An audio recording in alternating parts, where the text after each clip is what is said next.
Big changes for Frontier this month, with a shake-up that could well affect the future of Elite Dangerous. Meanwhile, Distant Worlds 3 is gearing up for its launch next month, and this could easily end up being the biggest in-game event for years. Also this week, a festive event is taking place, and players are being invited to drop in. So let's start with the big story this week then. It's one that could very possibly have a direct impact on the future direction of Elite Dangerous.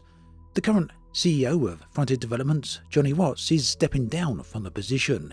He took over the role as CEO from David Braben back in August of 2022. Now, I know from my first-hand discussions with Johnny Watts multiple times over the years that he is a huge fan of Elite and has frequently championed the game. After Watts took over from Braben, he focused on redirecting the company's efforts.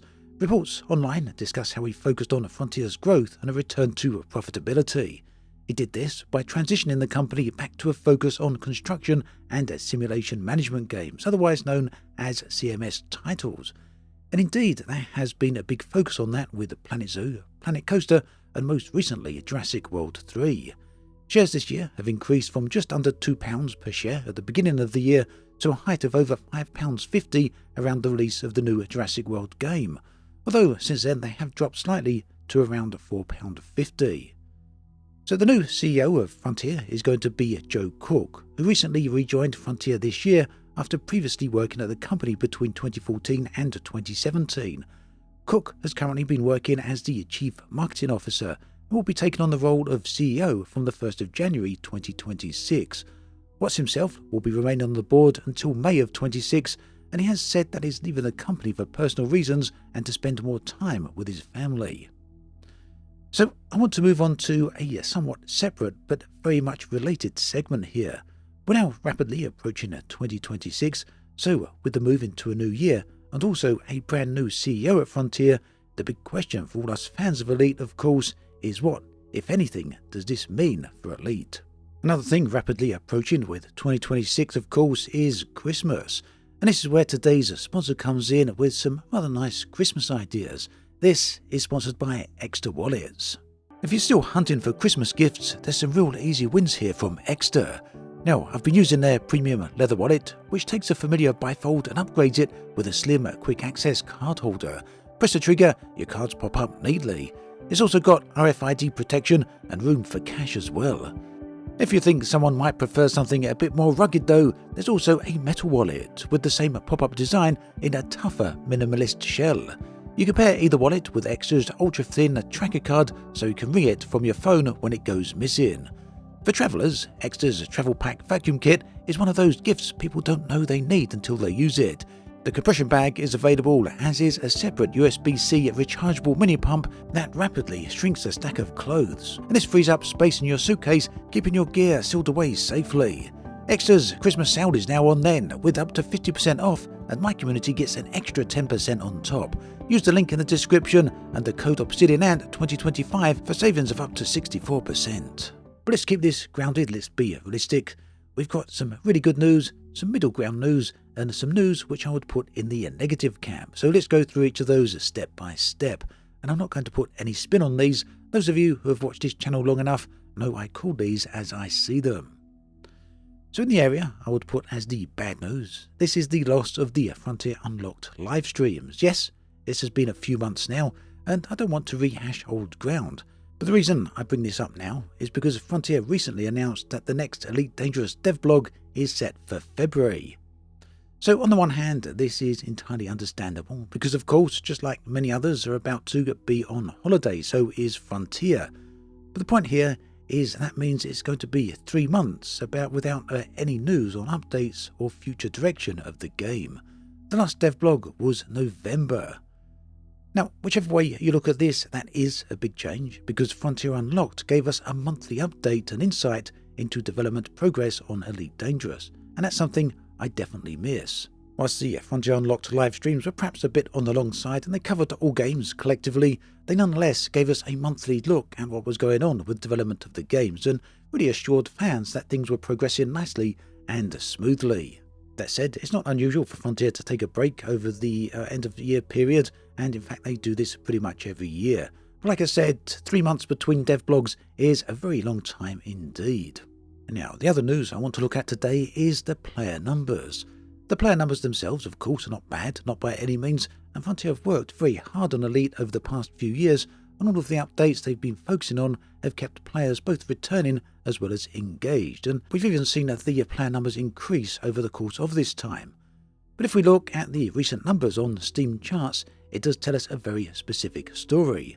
The numbers in November actually decreased, with only a very small increase over the past 30 days. The reason that this is important, and the reason I'm bringing attention to this, is because it coincides with the Black Friday sales on Steam, where Elite Dangerous was selling for just £1. Now sure, a lot of games were on sale at that point, so there was stiff competition, but you'd expect with Elite selling at such a low price, a lot of new players would jump in. So whilst the Steam charts themselves don't actually prove anything in regards to sale numbers, they do suggest that the uptake of Elite Dangerous at that price didn't bring in a flood of new players, specifically because in November, as I already said, that those numbers declined, and in December, or the last 30 days or so, we only see a very small increase. So pure speculation here on my part, but I think this is a pretty much grounded speculation. It feels that Elite Dangerous is struggling to attract new players.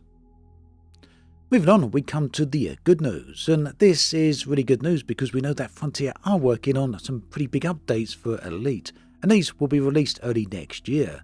The update in question specifically is called Operations. It's the update that will restructure how players engage with missions. It's about opening up a multi-phased mission, or missions that can begin inside your ship and then extend into either ground combat or even the interiors of megaships, where players will engage in on-foot firefights. Now, it's something that Elite has long needed, and I feel that it's a great direction for the game. It does show us that Frontier is committed to this next update for Elite Dangerous. Beyond that though, everything is certainly in a bit of a state of flux, as it always is at the end of the year. I'm hoping that the February devlog will bring a roadmap for what comes to Elite throughout the rest of 2026, and traditionally Frontier have released a new roadmap at the end of January or February for Elite Dangerous for the road ahead. That said, I do feel that the new CEO is a bit of an unknown quantity when it comes to Elite.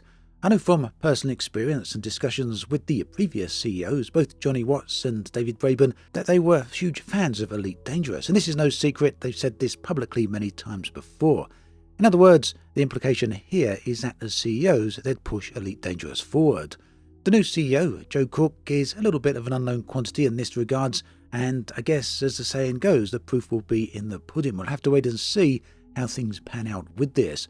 But fingers crossed, it's a good sign for the future of the company, and therefore, by extension, the future of the game. Moving on, we come to a new event which has sprung up in-game. This is to deliver presents across the galaxy, and if you check out your inbox inside the game, you will see the invite asking you to get involved. This message comes from Sandra's workshop, who is famed for delivering gifts at this time of year. Today, they're asking for help with the following message. Our fleet won't be able to deliver all our presents on time, given the extra work needed to track down the proper delivery points. We'll need to rely on kind-hearted pilots to volunteer their time and ensure we can brighten the smiles on every child on our list. If you want to get involved, simply head to the location shown on the screen right here. But do keep in mind that this outpost only has landing pads available for small and medium ships. That means you won't be able to use any large vessels, so simply head to this location, pick up one of the festive gifts or a whole stack of them, and take them to their locations. Now, with the approach of 2026, Distant Worlds 3 is just 1 month away from launch. This is likely going to be one of the largest, if not the largest, in-game community-run event for many years. The organisers have put immense effort into bringing all of this together. To help you get into the mood for the event, there's a nice prelude story over on their website, and you can find that on the Distant Worlds 3 website itself. It's written by Andrew Gasper. The website is distantworlds3.space. Now, the website is currently showing around 4,200 players registered for the event, and if you haven't done so yet and still want to do so, there's plenty of time if you want to get involved and register for yourself. So here's the thing, it's really important to keep in mind that Distant Worlds 3 is not just one long flight expedition. Instead of all this, it's going to be split into several different activities, maybe more, and the first one has already happened. The opening phase was called the Shoulder of Orion. The stated goal was to colonize a region of space within the Orion Nebula itself, so that it could act as a launch site for the main Distant Worlds 3 expedition. According to the organisers, it was a major success, with hundreds of new star systems now fully colonised. Alongside the expedition route itself, Distant Worlds 3 is also running large-scale science projects that are going to be focused on learning more about the Elite Dangerous Galaxy and the Stellar Forge. So the Stellar Forge is the system that Frontier used to design and create the Elite Dangerous Galaxy.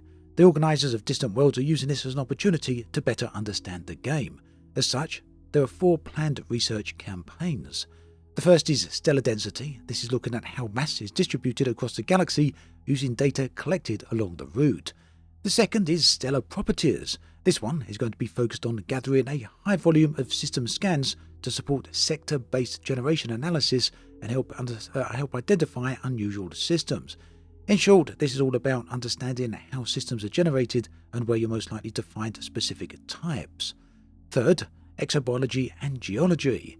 This idea here is to collect statistical data on biological and geological features to test how they relate to other Stellar Forge mechanics, again with the goal of being able to determine where you're most likely to be able to find specific types of geology and exobiology in any given region.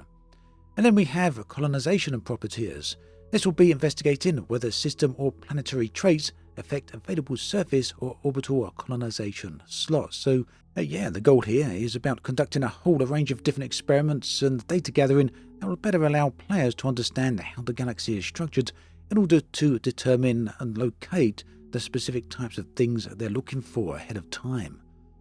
Now, there's also going to be mini expeditions into nearby regions along the route, and these are going to be designed to widen the dataset beyond just the main path, allowing players to gather even more data. And finally, Distant Worlds 3 also includes an optional narrative layer. This one is going to be delivered through Meta Elite. This is the official companion software that's developed by Orson von Salza. This is done in collaboration with the Distant Worlds 3 team.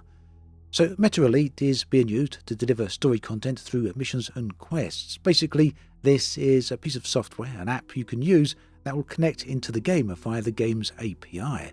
That means it will be able to also support science-focused objectives, participation tracking, and other optional activities. Essentially, to all intents and purposes, creating missions outside the game that will directly interact with your activities inside the game.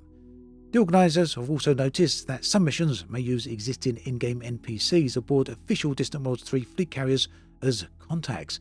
In short then, the Distant Worlds 3 Expeditions is going to be about a lot more than just moving from A to B. Of course, all the other stuff is entirely optional, the whole thing is optional, and you can participate in whichever parts that you actually enjoy the most.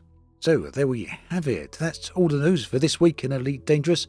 Do let me know your comments in the comments section below, because I'd love to hear from you, especially with what is going on with Frontier, as well as the upcoming Distant Worlds 3 Expedition.